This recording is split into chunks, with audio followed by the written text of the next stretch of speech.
I hate working out. It's not that I dislike being physically active. I love skiing, spearfishing, or anything that involves physical interaction with nature. I just can't stand spending time doing repetitive exercises unless I'm doing something else while I'm exercising, like, reading a book or watching a video. I spent many years working out really hard, and I didn't get the results that I wanted. It took me a lot of time to figure out why. See, just working out or just dieting, it's not enough. It has to be a healthy combination of both and in the right amounts.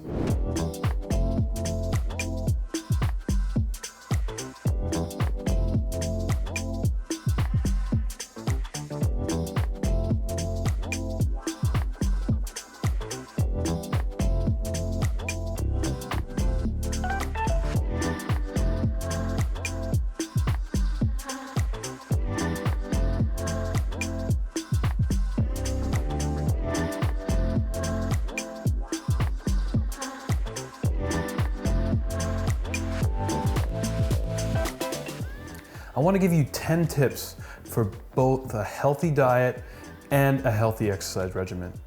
Unfortunately, I'm no expert at all. I do know a little about food because I've been a chef my entire life, but I'm not a doctor or a nutritionist, so this is just my personal opinion about a few things that I've done over the years that have really made a dramatic difference for me. I do have one question to ask you though. You really have to think about this one.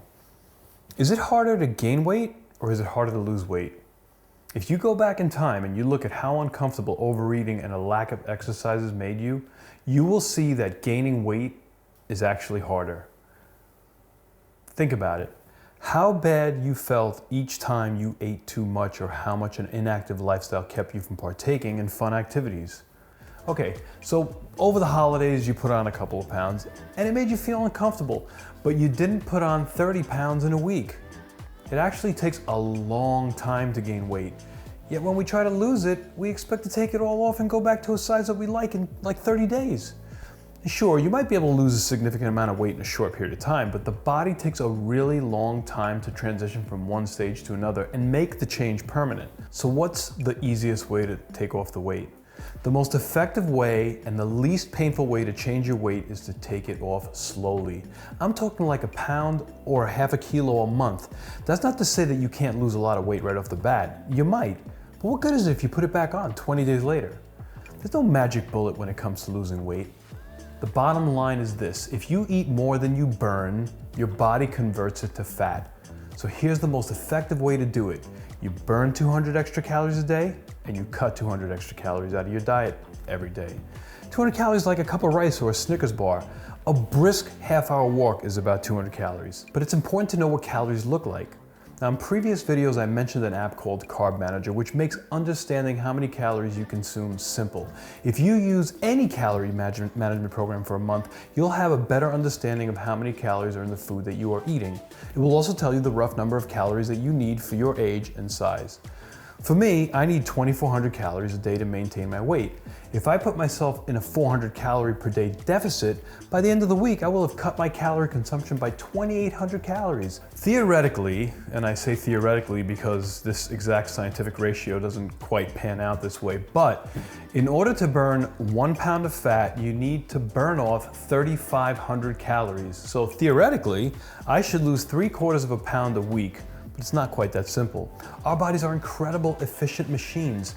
In order to sustain a pound of muscle for a day, your body needs to supply 50 calories of energy to that pound of muscle. In order to sustain a pound of fat, your body only needs to supply 2 calories to that pound of fat per day. So when you try to lose weight too quickly by not eating enough, your body goes into starvation mode. It realizes that it's not getting enough calories, so it gets rid of the stuff that burns the most amount of calories first, which happens to be muscle. This is why starving yourself isn't the best way to lose weight. Here are 10 excellent tips that will help you lose weight more easily. Number 1, don't mistake thirst for hunger. The average person doesn't drink enough water, so your body, being as efficient and smart as it is, knows that when it needs water, it can get it from you from food. So it makes you hungry instead of thirsty. When you first feel hungry, drink 10 to 12 ounces of water and then wait 20 minutes before you eat. Number 2, eat your vegetables first, followed by your proteins, followed by your carbs. When you're hungry, you eat without paying attention to what you're having. If you fill yourself up on vegetables first, you will be consuming less calories than if you fill yourself up with carbs first. Number 3, don't eat from the pot. Put your portions on a plate and eat just what's on your plate.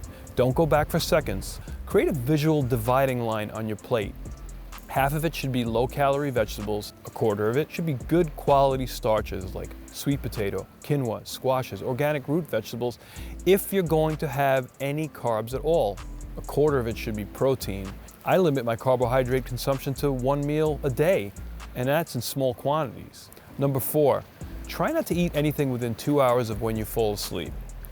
And you can microfast. And microfasting is when you don't consume any calories for a set duration of time, which is usually between 10 to 16 hours. Microfast in a way that doesn't eliminate breakfast.